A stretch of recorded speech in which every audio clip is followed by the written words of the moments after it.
भारत आणि EFTA म्हणजेच European मुक्त व्यापार संघटना यांच्यातला ऐतिहासिक मुक्त व्यापार करार सप्टेंबरपर्यंत अंमलात येईल अशी घोषणा वाणिज्य आणि उद्योग मंत्री पियुष गोयल यांनी स्वित्झर्लंडच्या दौऱ्यादरम्यान केली। बर्न शहरात ते पत्रकारांशी बोलत होते। EFTA ही 1960 मध्ये स्वित्झर्लंड, आइसलँड, नॉर्वे आणि लिंक्टेनस्टाइन या 4 सदस्य देशांच्या फायद्यासाठी मुक्त व्यापार आणि आर्थिक एकात्मतेला चालना देण्यासाठी स्थापन झालेली अशी सरकारी संस्था आहे। या व्यापक करारांतर्गत EFTA राष्ट्रांनी 15 वर्षात भारतात 100 अब्ज डॉलर्सची गुंतवणूक करण्याची वचनबद्धता दर्शवली।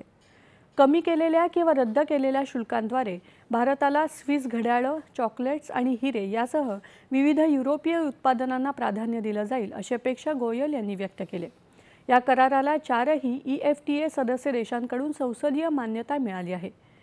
द्विपक्षीय व्यापार आणि गुंतवणूक संबंध बळकट करण्यावर लक्ष केंद्रित करणाऱ्या स्वित्झर्लंड दौऱ्यादरम्यान गोयल यांनी डझनभर कंपन्यांची बैठका घेतल्या। या कंपन्यांनी औषध निर्माण, सायबर सुरक्षा आणि यंत्रसामग्री उत्पादन क्षेत्रांसह विविध क्षेत्रातल्या संधींसाठी विशेष उत्साह व्यक्त केला। भारताबद्दल स्वित्झर्लंडमध्ये प्रचंड उत्साह आहे असं सांगत गोयल यांनी गुंतवणुकीचं ठिकाण म्हणून स्वित्झर्लंडचा भारतावर वाढता विश्वास अधोरेखित केला। भारतात परदेशी कंपन्यांना कोणताही अडथळा निर्माण होत नाही, कधीही कोणत्याही प्रकारचा भेदभाव सहन करावा लागत नाही असं ते म्हणाले।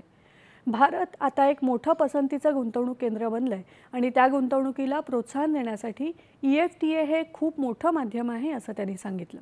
देशों में भारत से एक्सपोर्ट करते हैं और 2014 से 25 का जो उनका सफर रहा उसमें तो ऐसे तेजी से बढ़े हैं और अब बोलते हैं कि हमारे पास दुनिया में और कोई जगह में इंटरेस्ट नहीं, हमें भारत से ही बना के पूरे विश्व में भेजना। एक बड़ा प्रिफर्ड इन्वेस्टमेंट डेस्टिनेशन भी बन रहा है और FTA उस इन्वेस्टमेंट को प्रमोट करने का एक बहुत बड़ा माध्यम है। तो आप ठाण्यामध्ये दिवा आणि मुंब्रा रेल्वे स्थानकांदरम्यान